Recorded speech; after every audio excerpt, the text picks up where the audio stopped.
Lift the arm off the windshield so the arm stays in the upright position. If you have not removed your wiper blade, please see the wiper removal video first. For installation on a hook arm, the connector you will be using has been pre-installed for convenience. Follow these steps for quick and easy installation.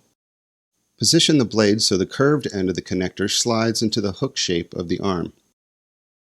Align the blade with the arm and pull the blade until you hear a click sound or you see that the hook is past the locking tab. Test to ensure the blade is secure.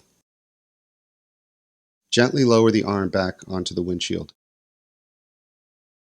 It's always a good idea to run a few test wipe cycles on your vehicle after installing new blades to ensure they are working properly.